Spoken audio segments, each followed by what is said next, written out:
అక్కడ కాపురం ఉండేది. నయోమి పెనిమిటి అయిన ఎలీమెలెకు చనిపోయిన తర్వాత ఆమెయు ఆమె ఇద్దరు కుమారులను నిలిచి ఉండిరి.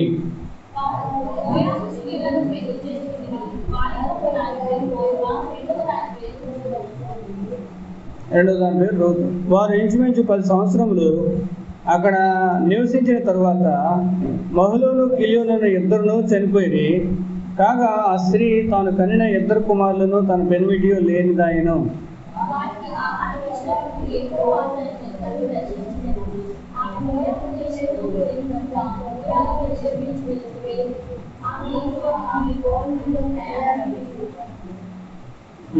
తర్వాత 14 నుంచి 17 వరకు చదువుకున్నాం. వారు ఎలుగెత్తి ఏడవగా ఓర్ప తన అత్తను ముద్దు పెట్టుకునేను, రూతు ఆమెను హత్తుకునేను. ఇట్లుండగా 15 వచనం చదవండి.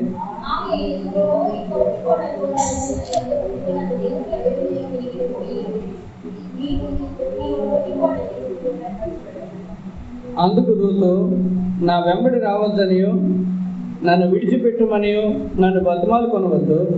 నీవు వెళ్ళు చోటికి నేను వచ్చేదను, నీవు నివసించే చోటనే నేను నివసించదును. నీ జన్మే నా జన్ము, నీ దేవుడే నా దేవుడు. 17 కూడా చదువుతాను. నీవు మృతి పొందు చోటును మృతి పొందదు, అక్కడనే పాత పెట్టబడదు. మరణం తప్ప మరి ఏదైనా నేను నన్ను ప్రత్యేకించిన చిన్న ప్రార్థన. ప్రేమల ప్రభా, పరిశుద్ధమైన తండ్రి, నీ వాక్య వెలుగులో మాతో మాట్లాడండి. బలహీనమైన ఘటాన్ని నన్ను బలపరిచి వాడుకోండి. మీ శక్తితో నింపండి ప్రభా. మా కుటుంబాన్ని జ్ఞాపకం చేసుకుని బలపరచండి. నేను తండ్రి మీరు ఆరోగ్యం దయచేయండి. ఇక్కడ ఉన్న ప్రతికి కూడా మీ శక్తిని దయచేయండి ప్రభా. ఎవరెవరు ఏ పరిస్థితుల్లో ఉన్నారో, ఏ బాధలు ఉన్నారో, ఏ వ్యాధుల్లో ఉన్నారో సహాయం చేయండి అయ్యా. మీ శక్తితో నింపండి. ప్రతి అంధకార శక్తులు మరొకసారి వేస్తున్నాను బంధిస్తూ అయ్యా నీ సన్నిధి మాతో ఉంచండి, నీ వెలుగు మాతో ఉంచమని అడుగుతుంది. యేసు పరిశుద్ధ నామమున ప్రార్థిస్తున్నాం తండ్రి, ఆమేన్. ఇక్కడ మనం చూస్తున్న వాక్య భాగంలో అండి, మోయాబు దేశములకు అక్కడ ప్రయాణమయ్యి వెళ్తున్నటువంటి కుటుంబాన్ని చూస్తున్నాం. యోధా బెత్లెహేం నుండి ఒక మనుషుడు తన భార్యను ఇద్దరు కుమారులను వెంట పెట్టుకుని మోయాబు దేశం కాపురం ఉండటకు వెళ్ళెను. ఆ మనుషుని పేరు ఎలీమెలెకు, భార్య పేరు నయోమి, పిల్లల పేరు మహలోను, కిలియోను. వీరు బెత్లెహేం వారైన ఎఫ్రాతీయులు అని చెప్తూ ఉన్నారు. వీళ్ళు కరువు వచ్చిందని చెప్పి, కరువు వీళ్ళు ఒక్కరికి వచ్చిందా అందరికీ వచ్చిందా అని అంటే అందరికీ వస్తుంది. అయితే వీళ్ళ కుటుంబం మాత్రం ఏమైపోయిందంటే మోయాబుకి వెళ్ళిపోవడం జరిగింది అనమాట. మోయాబుకి వెళ్ళిపోవడం దేవుని దృష్టికి కరెక్టేనా అని మనం ఆలోచించినప్పుడు అదంత కరెక్ట్ కాదు. ఒక చోట ఇబ్బంది పడిందంటే, మన ఇంట్లో ఒక కష్టం వచ్చిందంటే మనం ఇల్లుని వదిలేసి వెళ్ళిపోతామా? ఇల్లుని వదిలేసి వెళ్ళకూడదు. ఈ మోయాబీలు ఎవరు అని అంటే లోతు యొక్క పిల్లలు. లోతు పిల్లలు ఎలా పుట్టారు? అలా తండ్రి బాగా తాగిపిచ్చి వారితో పడుకొని కన్నవారు అన్నమాట. ఇది అన్యులు ఎక్కువగా కామెంట్ చేస్తూ ఉంటారు. మీ బైబిల్లో అలా ఉందండి, ఇలా ఉందండి అంటూ ఉంటారు. కారణం అదే అన్నమాట. మానవుడు తప్పు చేశాడు కానీ దేవుడు తప్పు చేయలే. మనం అప్పుడు సమాధానం చెప్పాలి, దేవుడు తప్పును తప్పుగా చూపించాడు అని చెప్పాలన్నమాట. దేవుడు తప్పులు కూడా రాయించాడు, దేవుడు తప్పు చేయలే, తప్పును బయట పెట్టాడు అని చెప్పాలి. కాబట్టి దేవుడు సత్యవంతుడు, దేవుడు అసత్యవంతుడు కాదు, దేవుడు న్యాయవంతుడు అనే మాట తెలియజేస్తుందండి. ఇక్కడ మనం చూస్తున్న మాటలో మోయాబు దేశమునకు వెళ్ళిపోయారు. మోయాబీలు, అమోనీలు వీరిద్దరూ కూడా లోతు యొక్క పిల్లలే. వీళ్ళిద్దరికీ ఎప్పుడు కూడా వాళ్ళిద్దరికీ ఇశ్రాయేలీలకి ఎప్పుడు కూడా యుద్ధాలు జరుగుతూ ఉంటాయి, ఉండేవి, బైబిల్లో చూస్తూ ఉంటాయి. అయితే మోయాబు పతన స్థితికి, లేకపోతే అదొక పాపానికి గుర్తుగా మనం అనుకుంటే, లేకపోతే ఒక లోకం అని అనుకుంటే కనుక, లోకంలో సంతోషం ఉందని చెప్పి, అక్కడ నెమ్మది ఉందని చెప్పి, బెత్లెహేము అని అంటే రొట్టెల ఇల్లు కరువు వచ్చింది కదని చెప్పి ఎక్కడికి వెళ్ళిపోయారు? అందరూ కలిసి మోయాబుకి వెళ్ళిపోతే అక్కడ ఉన్నవారిని వివాహం చేసి పిల్లలకి చేసిన తర్వాత ఇద్దరు కుమారుల గురించి 4వ వచనంలో చూడండి, 3వ వచనంలో, నయోమి పెనిమిటి అని ఎలిమెలెకు చనిపోయిన తర్వాత ఆమె ఇద్దరు కుమారులు అక్కడ నిల్చున్నారు. చనిపోయిన తర్వాత మళ్ళీ వెనకరాలే. కొద్దికాలం వాళ్ళ తల్లిదండ్రులు, వాళ్ళ తల్లి, వాళ్ళ పిల్లలు అక్కడే ఉండిపోయారు. ఒక నష్టం పోయి చూశారు, తండ్రిని కోల్పోయారు, భర్తను కోల్పోయింది. అయినా కానీ ఆమె ఇంకా మోయాబులోనే ఉంది. మోయాబు లోకానికి, పాపానికి మనం గుర్తుగా ఆలోచిస్తే, మానవుడు అన్నీ కోల్పోయే వరకు కూడా ఎక్కడ ఉంటాడంటే లోకంలోనే ఉంటాడు. మనది బాగాలేదు, మన పరిస్థితి బాగాలేదు, మన కుటుంబం బాగాలేదు అని కుటుంబాన్ని కట్టుకోవడం మానేసి ఏం చేస్తున్నారండి? కుటుంబాలు మారుతున్నారు. ఎన్ని కుటుంబాలు మార్చినా కుటుంబాలు కట్టబడతాయా? కట్టుకోవాలి. మనం కుటుంబాన్ని, సంఘాలని కట్టుకోవాలి, జీవితాన్ని కట్టుకోవాలి. కట్టుకున్నప్పుడే ఆ జీవితంలో నెమ్మది ఉంటుంది. నువ్వు ఎక్కడికి వెళ్ళినా సరే నెమ్మది ఉండదు. నెమ్మది క్రీస్తులోనే, క్రీస్తు దగ్గరకు వచ్చినప్పుడే ఉంటుంది. మన జీవితంలో ప్రభువుని మొదటగా ప్రాధాన్యత ఇచ్చినప్పుడు, ఎంతగా ప్రాధాన్యత ఇవ్వాలంటే రూతు అంటుంది 17వ వచనంలో, నీవు మృతి పొందిన చోటనే నేను మృతి పొందుదును, అక్కడనే పాతి పెట్టబడుదును, మరణం తప్ప మరి ఏదైనానో నిన్ను నన్ను ప్రత్యేకించినలా యెహోవా నాకు ఎంత కీడైనను చేయునుగాక అని చెప్తున్నాను. అంతలాగా తను తన అత్తగారితో బాండ్ అయిపోయింది. నీ జనమే నా జనము, నీ వెళ్ళి చోటకే నేను వస్తాను, నీవు నివసించే చోటనే నేను కూడా ఉంటాను అని మరి కోడలు చెప్తోంది. వీళ్ళని అక్కడ 5వ వచనంలో చూస్తే, వారు ఇంచుమించు 10 సంవత్సరములు అక్కడ నివసించిన తర్వాత మహ్లోను, కిలియోను ఇద్దరును చనిపోయి, కాగా ఆ స్త్రీ తాను కన్న 2 కుమారులను తన పెనిమిటి లేనిదాయను. 10 సంవత్సరాలు ఇంకా అక్కడ ఉండిపోయారు. 10 సంవత్సరాలు ఇంకా అక్కడే ఆ పాపపు, ఆ దేవుడు లేనటువంటి ప్రదేశంలోనే ఇంకా అక్కడే ఉండిపోతే ఆ 2 కుమారులు కూడా చనిపోయారు అన్నమాట. 2 కుమారులు చనిపోయారు. ఎన్ని సంవత్సరాలు ఉన్నారు అక్కడ? 10 సంవత్సరాలు ఉన్నారండి. వాళ్ళ తండ్రి చనిపోయిన తర్వాత కొన్ని సంవత్సరాలు ఉన్నారు. తర్వాత పెళ్ళిళ్ళు చేసిన తర్వాత ఆ పిల్లలిద్దరు చనిపోయిన తర్వాత ఇంకా 10 సంవత్సరాలు. ఆ తర్వాత వారు బయలుదేరి వెనక్కి వెళ్ళిపోదామని నిర్ణయించుకున్న తర్వాత 21వ వచనంలో చూడండి, నేను సమృద్ధి గలదానని పెళ్ళి తిని యెహోవా నన్ను రిక్తిరాలిగా, మీరు నన్ను నయోమి అని పిలవలేదు నేల.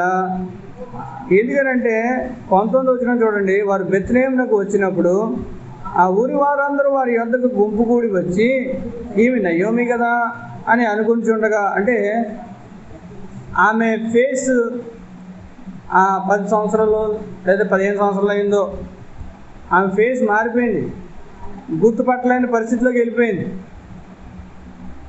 వాళ్ళు వచ్చి అంతా కూడా ఊరందరూ కూడా ఐక్యంగా వచ్చారు. వచ్చి గుంపు కూడా వచ్చి, మరి వాళ్ళందరూ బ్రతికే ఉన్నారు కదా, కరువు వచ్చినప్పుడు వాళ్ళందరూ బ్రతికే ఉన్నారు కదా. ఒక కష్టం వచ్చిందని చెప్పి దేవుడిని వదిలిపెట్టేయకూడదు. ఒక కష్టం వచ్చిందని చెప్పి యథార్థతను విడిచిపెట్టకూడదు. ఒక కష్టం వచ్చిందని చెప్పి పరిశుద్ధతను విడిచిపెట్టకూడదండి. దేవుని పట్టుకొని ఉండడం నేర్చుకోవాలి, సంఘాన్ని పట్టుకుంటూ ఉండడం నేర్చుకోవాలి, విశ్వాసంలో నిలబడుతూ ఉండాలి, సహవాసం కలిగి ఉండాలి. మనం నచ్చలేదని చెప్పి మనం దూరంగా వెళ్ళిపోవడం వల్ల మన కుటుంబాన్ని మనం కట్టుకోలేము. ఒక ఆయన చెప్తూ వచ్చాడు అనమాట అండి. ఏమన్నారంటే, మన ఇంట్లో పొయ్యి సరిగ్గా లేదని చెప్పి పొయ్యిని ఎగదీయడం, ఇటుకలు సరి చేసుకోవడం రాక వేరే వాళ్ళు పక్కింటికి వెళ్ళి పొయ్యి దగ్గర ఎంతకాలం పెడతారు అని అడిగాడు. అవును కదండి, ఎంతకాలం ఇస్తారు వాళ్ళు? మన పొయ్యిని మనం సరి చేసుకోవాలి, సరి చేసుకోవడానికి ప్రార్థించాలి, కనిపెట్టాలి, కన్నీరు కార్చాలి. అసలు సరి చేయమని ఎప్పుడైనా ప్రార్థన చేశారా?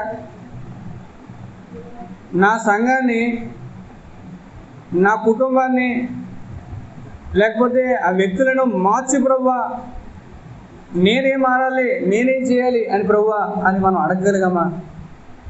నేనేం మార్చాలి? వేరే వాళ్ళు కాదు, వేరే వాళ్ళ గురించి మనం ఎలాగైనా మార్చుతాం, కానీ మన జీవితంలో నేనేం మారాలి, నేను మోయే వైపు వెళ్లకుండా నా జీవితాన్ని ఎలా కట్టుకోవాలి, ఇది నా వల్లే వచ్చిందేమో ఈ మరణము అకాను అని తను పశ్చాత్తాపడితే తను చావు వరకు రాబోతుందేమో. ముందుగానే అడిగాడు, ఎవరు చేశారు అని అన్నప్పుడు ఆయన వెంటనే రావాల్సింది.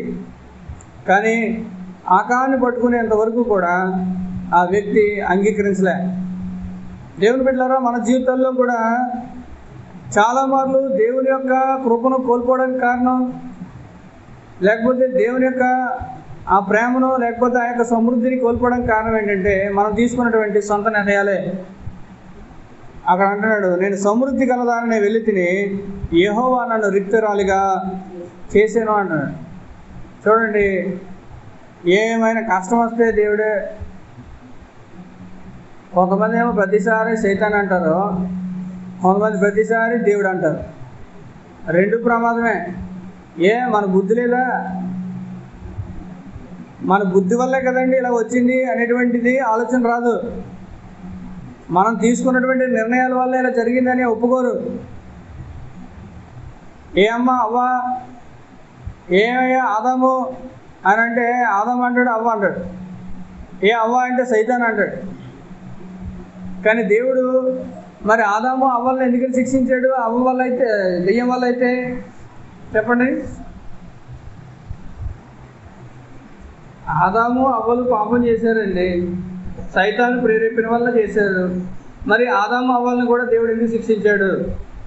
ఆదాముని అంటాడు, నువ్వు కష్టపడాలి, చెమటొడ్చాలి, లేకపోతే ఏమొస్తాయి, షుగర్ బీపీలు వచ్చేస్తాయి అని ఇప్పుడు చెప్తున్నారు. ఆయన అప్పుడే చెప్పు, అది పెద్ద శాపం, నువ్వు కష్టపడాలి. స్త్రీని ఏం చేశాడంటే ప్రసవ వేదన బాగా పెంచాడండి, 9 folds. ఆ బాధను అలా అనుభవించడానికి, ఆ శిక్ష అనుభవించడానికి దేవుడు ఎందుకని చేశాడు మానవుడిని అని అంటే, సైతాన్ గడే కలిపి ప్రేరేపించాడు అమ్మని. మరి ఎందుకని ఆదాముని ఎందుకని శిక్షించాడు, అమ్మని ఎందుకు శిక్షించాడు ప్రభు అంటే, దేవుడికి న్యాయం తెలియదా అంటే దేవుడికి న్యాయం తెలుసు.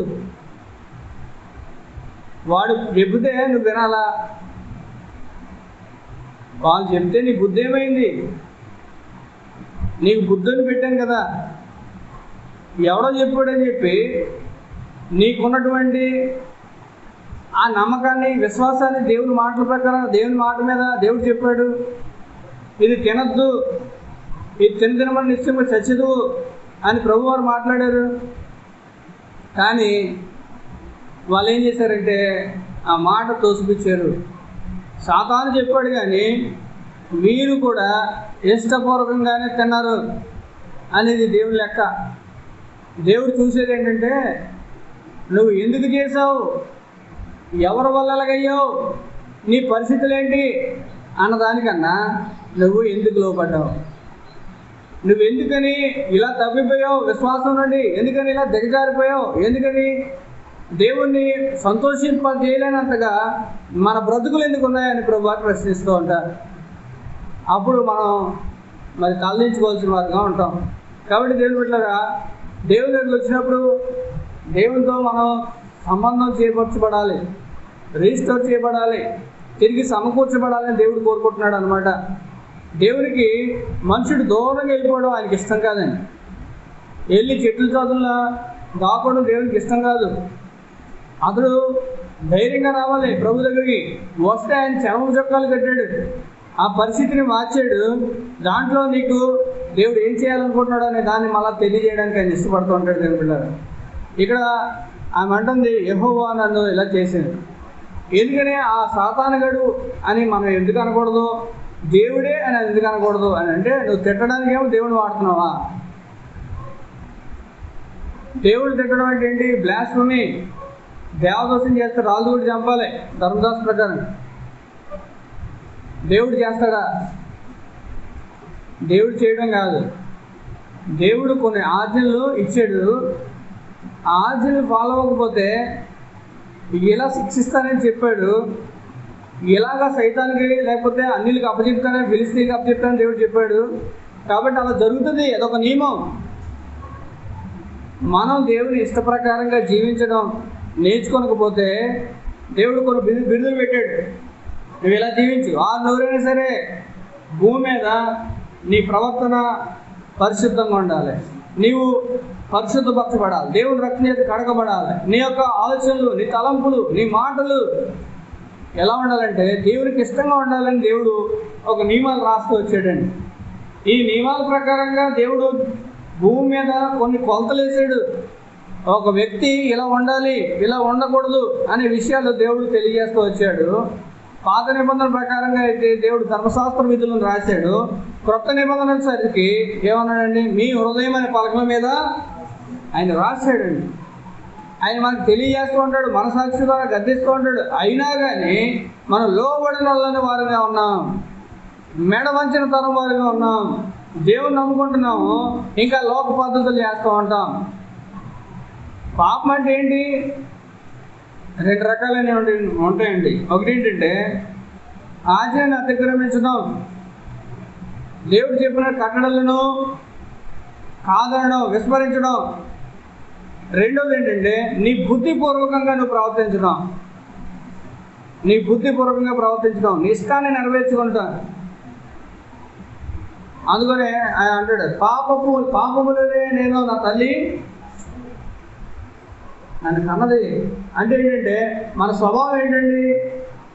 పాప స్వభావం. ఈ పాప స్వభావం కుక్క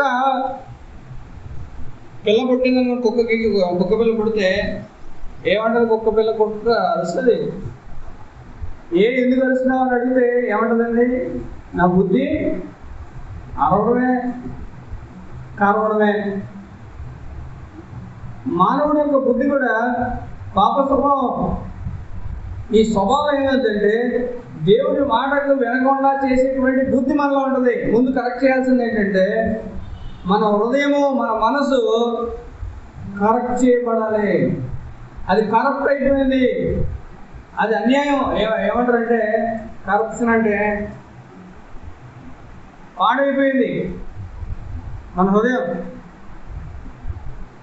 మన ఆలోచనలు చెడిపోయి, ఈ ఆలోచనలు బుద్ధి చెడిపోతే నెగిటివ్గా ఆలోచించే వరకు అండి, మీరు ఏదైనా విషయం చెప్పారనుకోండి, వాళ్ళ బుద్ధి ప్రకారం ఏమంటారు తెలిస్తే మీకు కొంతమంది తెలుస్తూ ఉంటారు. వాళ్ళకి ఏమైనా చెప్పామనుకోండి, వాళ్ళు ఎప్పుడు నెగిటివ్గా ఆలోచిస్తారు. చచ్చిపోయాడా అంటారు, అలా కదా హాస్పిటల్ తీసుకెళ్ళారంట అంటే అలాగే జరగాలి. అలా కదండి, ఇంకా సావలేదు, హాస్పిటల్ తీసుకెళ్ళారు అన్నా కానీ వాళ్ళు ఏమంటారు? ఇంకా వాళ్ళ మాటలు అంతే. ఇంకా దాన్ని ఏమంటారంటే స్వభావం. ఈ స్వభావం మార్చబడాలి. కొంతమంది నోరిప్పి బూతులు, కొంతమంది నోరిప్పి అబద్ధాలు. ఈ స్వభావం మార్చబడడానికి యేసుప్రభువు లోకానికి వచ్చాడండి. ఈ స్వభావం మార్చబడిపోతే నువ్వు దేవుని ఆజ్ఞలను ఫాలో అవ్వలేవు. ఈ స్వభావం మార్చబడడానికి యేసుప్రభువు ఆయన శిలువ మీద వర్ణించి ఆయన అన్నాడు, ఇది అకంప్లిష్, ఇట్ ఈస్ ఫినిష్, సమాప్తము. ఇది ముగించబడింది అని చెబుతూ ఉన్నాడండి. ఏమిటి ముగించబడింది అని అంటే, పాపపు అధికారము మన మీద పని చేస్తుంది కదా. ఈ పాపపు అధికారము అంటే సైతాను గాడు మన మీద ఏలుబడి చేయడానికి కారణం ఏంటంటే మన స్వభావమే. కోపం ఉన్న వాళ్ళకి కోపం దెయ్యం వస్తుంది. వాళ్ళు చిన్నగా స్టార్ట్ చేస్తారనమాట.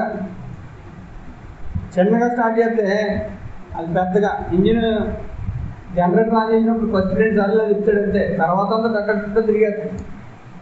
మిగతా ఏం మాట్లాడతారు వీళ్ళకి అర్థమవుతుంది. కంట్రోల్ తప్పిపోతారు అనమాట. దేవుని బిడ్డలో దేవుడు అనుకుని యాకోబు పత్రికలో ఏమంటారు తెలుసా అండి? యాకోబు పత్రిక 3వ అధ్యాయం 9వ వచనం చూడండి ఒకసారి.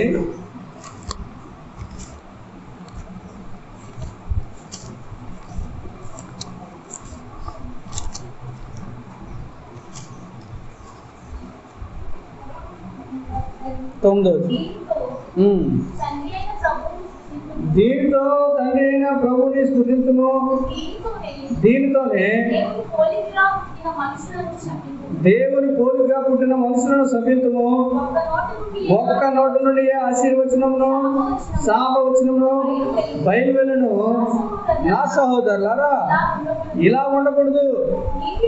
నీటి బుగ్గలో ఒక్క జల నుండి తీయని నీరును చేదు నీరును ఊరునా చాలండి. తర్వాత చదవచ్చింది. నా సహోదరులారా,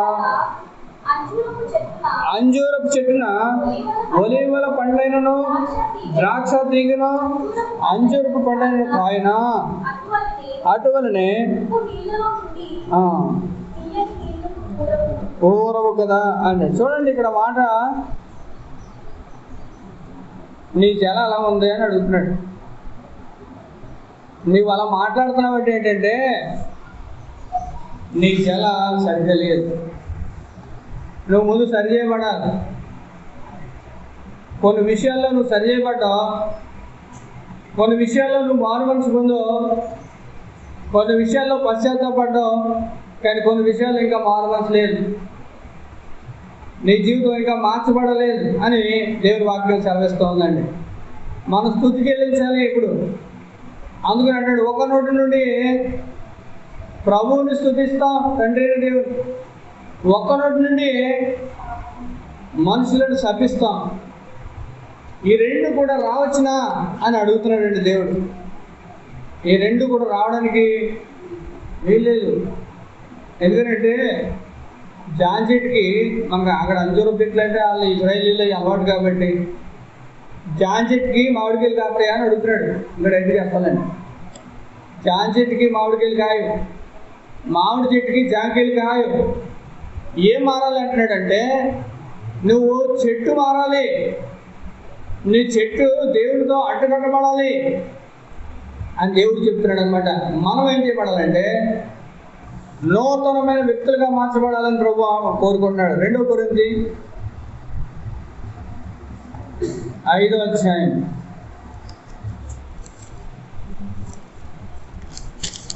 2 కొరింథీ 5వ అధ్యాయము 17వ వచనం. కాగా ఎవడైనను క్రీస్తునందున్న యెడల వాడు నూతన సృష్టి, పాతవి గతించును, ఇదిగో కొత్తమైన దేవుడు. చాలండి. ఎవడైనను క్రీస్తునందున్న యెడల వాడు నూతన సృష్టి. క్రీస్తులో ఉన్నవారు నూతన సృష్టిగా చేయబడతారండి. నూతనమైన సృష్టి అని అంటే న్యూ క్రియేషన్ అని చెబుతూ ఉన్నాడు. కొత్తగా చేయబడతాం, నూతనమైన మనిషిగా మనం చేయబడతాం అని దేవుని వాక్యం సెలవిస్తుందండి. ఒకవేళ మనలో నూతనమైన స్వభావం లేకపోతే మన జీవితంలో రోమీలు రాసిన పత్రిక 5:15 చూడండి.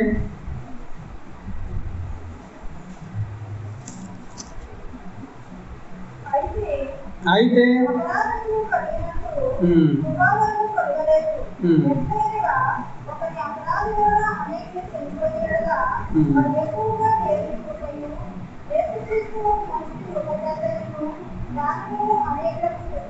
విస్తరించిన 19 చూస్తే ఏలైనగా ఒక మనిషిని అవిధేయత వలన అనేకులు పాపులుగా ఎలా చేయబడరో అలాగే ఒక విధేయత వలన అనేకులు నీతిమంతులుగా చేయబడుదురు అంటున్నాడు. యేసు ప్రభు యొక్క విధేయత వలన అనేకులు నీతిమంతులుగా చేయబడ్డారని వాక్యం సెలవిస్తుందండి. మన మీద ఉన్నటువంటి ఆ పాత స్వభావం, ఇదిగో పాలు విధించును సమస్తమును నూతనమైన అంటున్నాడు. న్యూ క్రియేషన్గా, నూతనమైన మనిషినిగా మనం చేయబడాలంటే ఈ కారణం ఏంటంటే యేసు ప్రభు యొక్క మరణం. యేసు ప్రభు వారు మరణించడం ద్వారా మనకి ఏం చేయబడిందంటే ఆయన నీతి మన మీదకి ఆపాదింపబడింది. అనీతిమంతులైన మన మీదకి ఆ నీతిమంతులైన రక్తము ప్రోక్షింపబడినప్పుడు దేవుని దృష్టిలో మనం నీతిమంతులుగా చేయబడ్డాం. అనీతిమంతులైన మన మీదకి పరిశుద్ధుని యొక్క రక్తం ప్రోక్షింపబడడం వల్ల మనం పరిశుద్ధులుగా చేయబడ్డాం. మన పరిశుద్ధత మన బట్టిని కాదండి, దేవుడే మనల్ని పరిశుద్ధులుగా చేశాడని దేవుని వాక్యం సెలవిస్తుంది. కొలస్సీయులకు రాసిన పత్రిక 1వ అధ్యాయము 1వ వచనం చూడండి. కొలస్సీలో ఉన్న పరిశుద్ధులకు అనగా క్రీస్తునందు విశ్వాసులైన సహోదరులకు చాలండి. దేవుడు అంటున్న మాట ఏంటంటే కొలస్సీలో ఉన్న పరిశుద్ధులు అన్నాడు. కొలస్సీలో పరిశుద్ధులు ఉన్నారంట. అసలు నీతిమంతుడు లేడు, ఒక్కడు లేడు అంటున్నాడు కదా. మరి దేవుడు పరిశుద్ధులని ఎందుకు పిలుస్తున్నాడండి? అనగా క్రీస్తునందు విశ్వాసులైన సహోదరులకు అంటాడు. క్రీస్తునందు ఉన్నవారు నీతిమంతులను చూసాం. క్రీస్తునందు ఉన్నవారు విశ్వాసులు, వారు పరిశుద్ధులను రాస్తున్నాడండి. ఇప్పుడు క్రీస్తునందు ఉన్నావా, క్రీస్తు బయట ఉన్నావా? క్రీస్తునందు ఉంటే కనుక మనం నీతిమంతులమే, పరిశుద్ధులమే. ఎవరైతే క్రీస్తునందు ఉంటారు అని అంటే ఎవరు క్రీస్తుని అంగీకరిస్తారో వారే. క్రీస్తుని అంగీకరించడం అంటే ఏంటంటే చాలామంది అంగీకరిస్తారంట, కానీ కొన్ని చోట్లగా అంగీకరిస్తారంటండి. కొన్ని ప్రాంతాలకు ఇస్తారంట. కొంతమంది దేనికి ఇస్తారంటే వారి సమయంలో మందిరానికి వచ్చినప్పుడు పరిశుద్ధులుగా నీతిమంతులుగా ప్రవర్తిస్తారు. కొన్ని చోట్లకి వెళ్ళినప్పుడు మంచితనం కనబడుతుంది. కొన్ని చోట్లకి వచ్చేసరికి మన బంధువుల దగ్గర, లేకపోతే ఇంటి వారి దగ్గర, లేకపోతే బయట వారి దగ్గర, వేరే వారి దగ్గర, మనకు పండవారి దగ్గర చూసేసరికి మరి దేవునికి స్థానం ఇవ్వం, ఆ దేవుని ప్రేమకు చోటివ్వం. ఏమైపోద్ది అంటే మనలో మానవత్వం లేదా శరీర సంబంధమైనటువంటి ఏమంటారండి ఆ లక్షణాలు వచ్చేస్తాయి. కొన్ని విషయాల్లో ఆ శరీర సంబంధమైన ఉద్రేకాలు వచ్చేయడం వల్ల ఎవరినైనా క్షమిస్తాం, ఎంత బాగునైనా క్షమిస్తాం, కానీ మనం ఎవరిని క్షమించాం అంటే మన మనసులో కొంతమంది పెట్టుకోండి, వాళ్ళని క్షమించలేదు. నువ్వు క్షమించి వాళ్ళతో కలిసి భోజనం చేయమని అంటలా, కానీ క్షమించగలుగుతున్నావా? మనం క్షమించకపోతే దేవుడి సమాధానం మనలో ఉండదండి. దేవుడు అంటున్నాడు క్రీస్తునందు విశ్వాసులైన పరిశుద్ధులారా అంటున్నాడు. మన క్రీస్తునందు విశ్వాసం ఉంచేవారమే కదా. దేవుడు మనల్ని పిలుస్తున్నటువంటి మాట ఏంటంటే పరిశుద్ధులారా అని అంటున్నాడు. ఇంగ్లీష్లో పెద్ద గొప్ప మాట ఉంటుంది, ఏంటో తెలుసా అంటే సెయింట్ మదర్ తెరెసా అంటారు, సెయింట్ అగస్టిన్ అంటారు. అసలు పరిశుద్ధులారా అని పిలవడానికి మన యోగ్యులమేనా? కానీ యోగ్యులుగా చేసింది ఎవరంటే యేసు ప్రభువారు. యేసు ప్రభువారి యొక్క రక్తం వల్ల మనం ఏం చేయబడ్డామంటే పరిశుద్ధులుగా మార్చబడ్డాం. దేవుని పెట్టారు, మనం దేవుని యొక్క పరిశుద్ధత మనకు ఆపాదింపబడింది, దేవుని యొక్క నీతి ఆపాదింపబడింది. తర్వాత మనకి దేవుడు ఆయన మరణం ద్వారా ఏం చేయబడింది అంటే మనకి నిత్య జీవం ఇవ్వబడింది, పరలోక రాజ్యం ఇవ్వబడింది.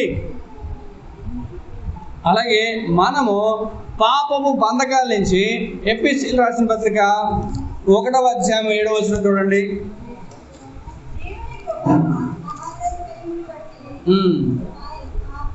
ఆయన రక్తము వలన మనకు విమోచనము అనగా మన అపరాధములకు క్షమాపణ కలిగి ఉన్నది. కలుగుతుంది కాదు, కలిగి ఉన్నది. మన అపరాధాలకి క్షమాపణ కలిగి ఉన్నది. మన పాపాలన్నీ కూడా ఏం చేయబడినాయండి? క్షమింపబడి. ఇప్పుడు మనము క్రీస్తునందు ఉంటే కనుక మనం ఎవరు అంటే పరిశుద్ధులుగా చేశాడు. మన పరిశుద్ధులుగా చేయబడ్డకు మన పరిశుద్ధత కాదు. వింటున్నారండి? వినాలి. మనం ప్రభువుని ఆరాధించాలంటే వినాలి. వింటే మనం వాళ్ళు ఏం చేసాము, ఈ దేవుడు ఏం చేశాడు, మనం ఏమై ఉన్నామో నాకు అర్థమవుతూ ఉంటుంది అనమాట. ఆరాధించడానికి దేవుని వాక్యం ఏం చెప్పింది, చెప్పే బోధకుడి వైపు, దేవుని వాక్యం వైపు వింటూ ఉండాలి. ఒకవేళ బోధకుడు మీకు నచ్చకపోతే వాక్యాన్ని చదవాలి. నేను అదే అంటాను. ఈ మధ్యకాలంలో సంఘాల్లో కొంతమంది చెప్తూ ఉన్నారు, నేను అంటాను వాక్యం చదువుకోండి. వాళ్ళు తీసేది వాక్యమే కదా, వాక్యం చదువుతూ ఉండండి. దేవుడు మాట్లాడుతాడు మీతో. మీకు వాళ్ళు నచ్చకపోతే చదవండి, దేవుడు వాక్యం మాట్లాడుతుంది. అప్పుడు మనం దేవుని ఆరాధించగలుగుతాం. మీ సమయం ఎవరి కొరకు నేను బెత్లెహేము నుంచి మోయాబు వెళ్ళాలని చెప్పడానికి లేదు, ఎవరినో రీజన్ పెట్టుకోవడానికి లేదు, నేను నరకానికి పోవడానికి కారణం వాళ్ళని చెప్పడానికి లేదు. నీ స్వార్థం నీకు ఉండాలి పరిశుద్ధత విషయంలో, విశ్వాస జీవితంలో. కాబట్టి దేవుని బిడ్డలారా, దేవుడు అంటున్నాడు మనం క్రీస్తునందు నీతిమంతులమయ్యాం. క్రీస్తునందు మనం ఏమయ్యామంటే పరిశుద్ధులమయ్యాం. క్రీస్తునందు నిత్య జీవాన్ని పొందుకున్నాం. మన అపరాధములకు క్షమాపణ కలిగి ఉన్నది. ఇది కేవలం ఆయన కృప, కేవలము ఆయన కృప వల్లనే మనం రక్షింపడ్డాం. ఇంకా చెప్పాలంటే వీఆర్ పర్ఫెక్ట్ ఇన్ క్రైస్ట్. క్రీస్తులో మనం సంపూర్ణులుగా అయిపోయామండి. క్రీస్తులో సంపూర్ణత మనం చేసుకున్న దాన్ని బట్టిగా. ఇప్పుడు అంటున్న మాట ఏంటంటే, ఓ చెల్లి నువ్వు పరిశుద్ధురాలు అని చెప్పి దేవుడు అంటూ ఇప్పుడు ఏమన్నాడంటే నువ్వు పరిశుద్ధంగా జీవించాడు.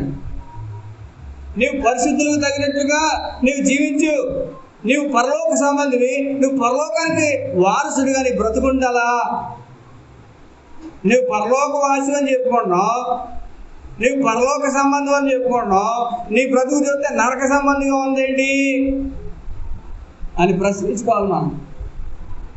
ప్రభువా నా జీవితం నువ్వు అంటున్నావు నేను పరలోక సంబంధిని, అందుకని అంటాడు ఏర్పరచబడిన వారిని సైతము మోసపుచ్చడానికి అపవాది మరి తిరుగుతున్నాడు అంటండి. దేవుని బిడ్డలారా, మనం దేవుని బిడ్డలము, దేవుని వారసులము. మోసపోకుడి. మోసపుచ్చేవాడు ఎవరో? సైతానుడు. కానీ దేవుడు అక్కడ ఉన్నటువంటి మనుషులు ఏం మాట్లాడుతున్నారో తెలుసా అండి? ఆయన మోసగాడు అంటున్నారండి. యేసు ప్రభువు అన్నమాట ఆయన వంచకుడు, ఆయన మోసగాడు, ఆయన అబద్ధికుడు అని చెప్తున్నారు. అబద్ధాలు అడిగోళ్ళు అబద్ధికుడు అని యేసు ప్రభువు అని చెప్తున్నారండి. పిచ్చి పెట్టిన వాళ్ళు పిచ్చోడు అని అంటున్నారు యేసు ప్రభువుని. దెయ్యం పెట్టిన వాళ్ళు దెయ్యం పెట్టినాడు అంటారు. అందుకని అంటాను మిమ్మల్ని ఏమన్నా సరే మీరు పట్టించుకోవద్దు. మీరు దేవుని దృష్టిలో చాలా విలువైనవారు. మనమందరం దేవుని దృష్టిలో చాలా విలువైనవారు. అర్థమైందండి? పందులు మాత్రమే ఎలాగెళ్తాయంటండి? గుంపులుగా వెళ్తాయి. ఇది మామూలు జనరల్గా కొటేషనే, తర్వాత దాన్ని న్యూస్లోకి యాడ్ చేశారు. పందులు ఒక సామెత, అది గుంపులుగా వెళ్తాయి. సింహం మాత్రం ఎలాగెళ్తుంది అంటండి? అది సినిమా డైలాగులు పెట్టారు, కానీ వాస్తవానికి ఇది జనరల్గా సామెత. మనం దేవుని దృష్టిలో మనం ఎలాగ ఉన్నామంటే యోధ గోత్ర సింహమైన దేవుని బిడ్డలుగా ఉన్నాం. మనం ఏమైపోతాం? ఇప్పుడు ప్రత్యేకింపబడిపోతాం.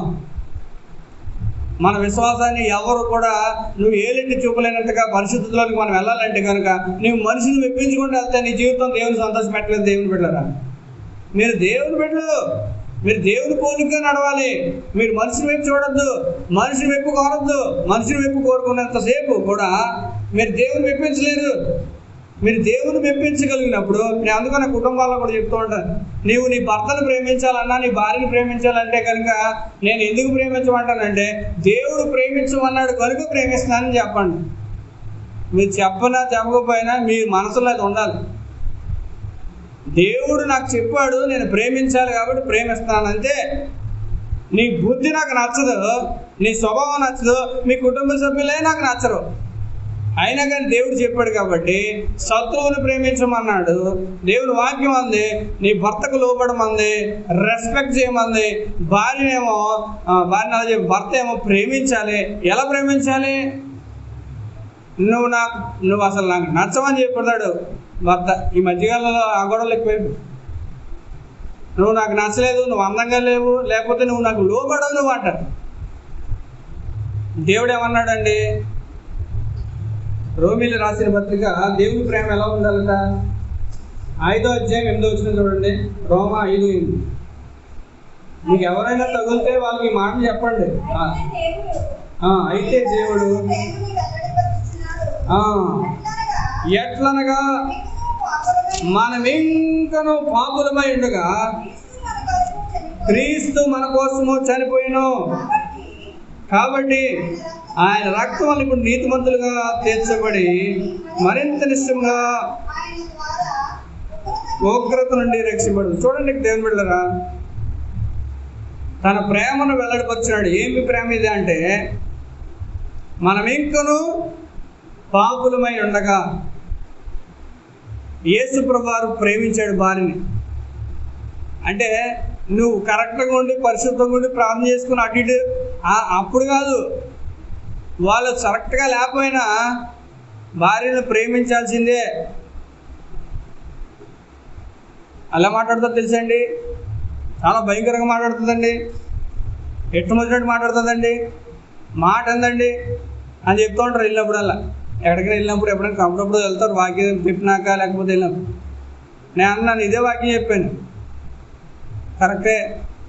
అలా కరెక్ట్గా ఉంటే నువ్వు ప్రేమిస్తే ఎవడైనా ప్రేమిస్తాడు, ఎవరైనా అలా చేయగలరు. దేవుని ప్రేమ నీలో కలవడాలి. నువ్వు ఎందుకనంటే నువ్వు క్రీస్తు సారూప్యం అంటున్నాడు ప్రభు. నీకు ఎందుకని అధికారం ఇచ్చాడు, ఎందుకని బాధ్యతలు ఇచ్చాడు కుటుంబాన్ని. దేవుడు నిన్ను ఎందుకు అడుగుతాడు అంటే నువ్వు అలా ప్రేమించగలుగుతున్నావా అని అడిగాను. ఎలా ప్రేమించాలి? ఇంకా నువ్వు పాపులమై ఉండగా, అంటే వాళ్ళ బుద్ధి నీకు సరిపోకపోయినా, వాళ్ళు నీకు నచ్చకపోయినా నువ్వు ప్రేమించి మొదలమై ఉన్నావు. ఎందుకంటే దేవుని మాట వినకపోతే పాపం, నువ్వు పాపం చేస్తే దేవుడు నీకు తోడు రాడు, నువ్వు వెంటరాడు అని చెప్తూ ఉన్నాం. కాబట్టి మీరు కూడా ఎవరైనా దొరికినప్పుడు, ఎవరికైనా సమస్య వచ్చినప్పుడు ఈ విషయం చెప్పాలి. ఎందుకని ప్రేమించాలంటే దేవుడు ప్రేమించినట్టుగా ప్రేమించాలి. ఫస్ట్ థింగ్ అది. తర్వాత ఆయన ప్రేమను బట్టి నేను లోపడతాను అంటారు, అది రైట్గా. ఆయన ప్రేమించినా ప్రేమించకపోయినా దేవుడు చెప్పాడు కాబట్టి లోపడడం అనేది. ఎందుకంటే ఇదే రోమీయులకు రాసిన పత్రిక 8వ అధ్యాయం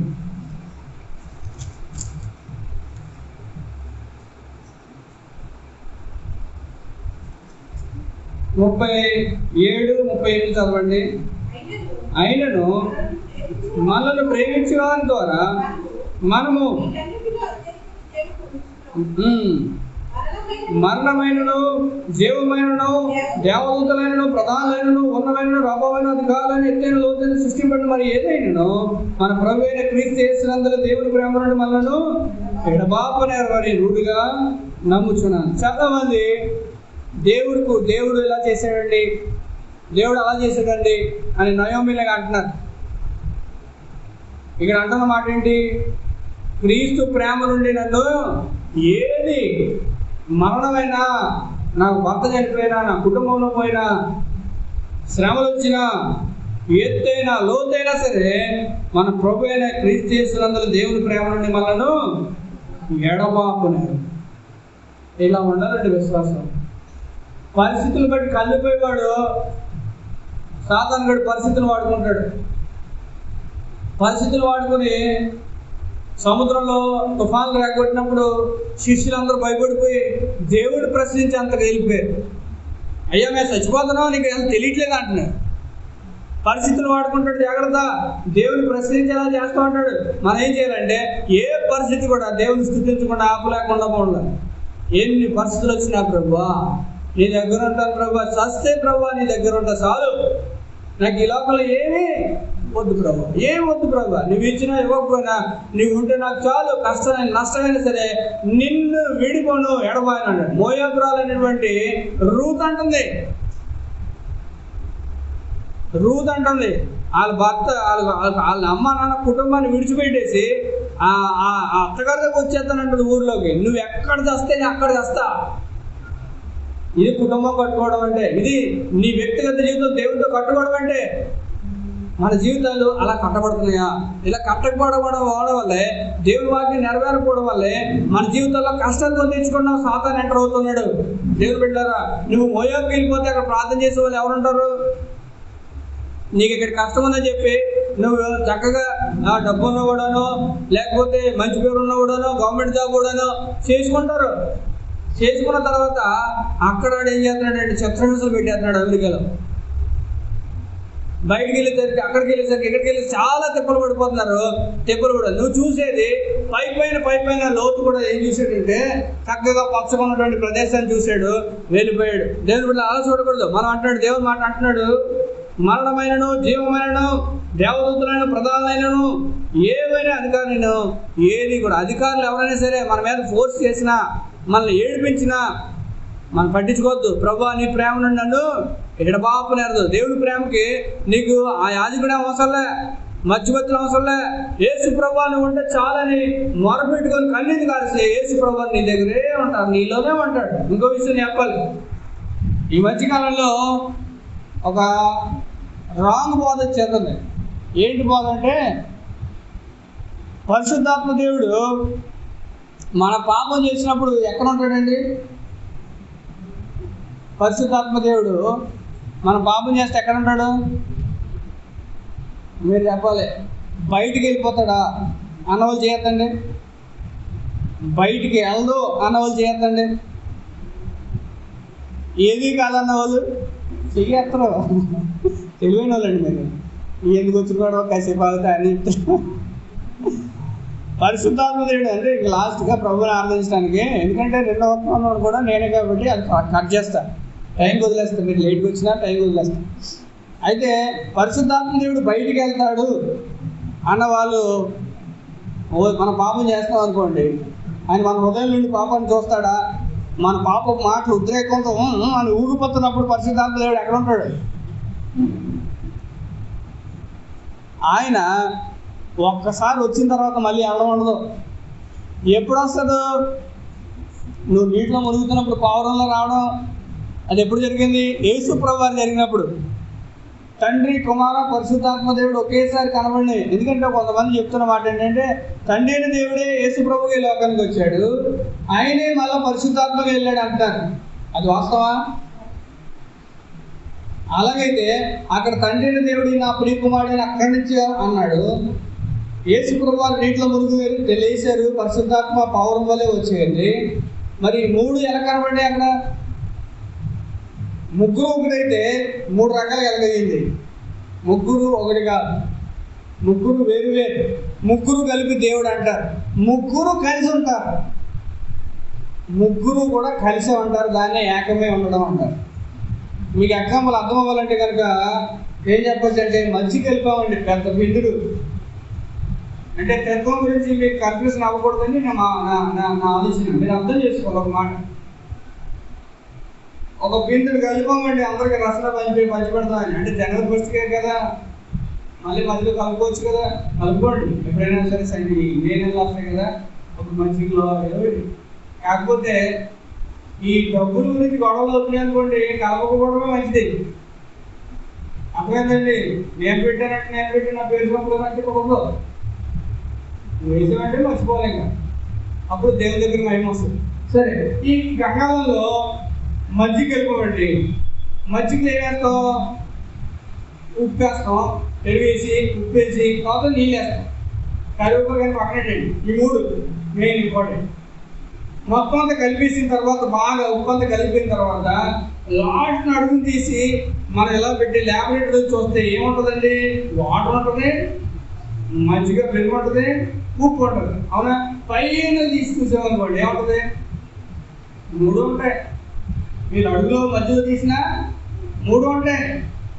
నువ్వు అక్కడికి వెళ్ళిపోయి అంతరిక్షంలోకి వెళ్ళిపోయి అక్కడ ఎందుకునా?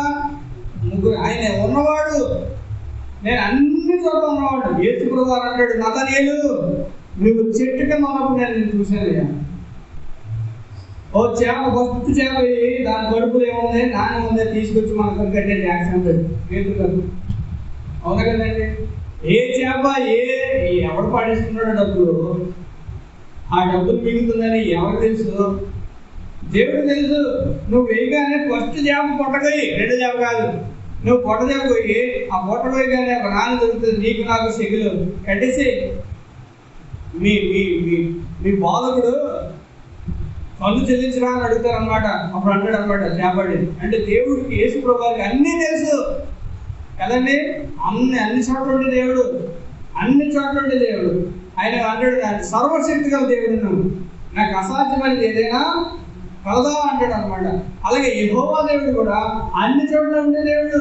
అలాగే పరిశుద్ధాత్మ దేవుడు కూడా 139 దావీదు కీర్తనలో ఆయన అంటాడు 7వ వచనంలో, నీ ఆత్మ యొద్ద నుండి నేను ఎక్కడికి పారిపోదును, నేను పాతాళంలోకి వెళ్ళిపోయాను, నువ్వు అక్కడ ఉన్నావు, వేగు రెక్కలు కట్టుకుని ఆకాశంకి వెళ్ళిపోయాను, నువ్వు అక్కడనే ఉన్నావు. దేవుడి పరిశుద్ధాత్మ నుండి కూడా మనం తాగలేము. అననీయ సఫీరుతో పరిశుద్ధాత్మ దేవుడు అంటాడు, నువ్వు ఎంతగా అమ్మితవాలని అడుగుతా ఉంటాడు.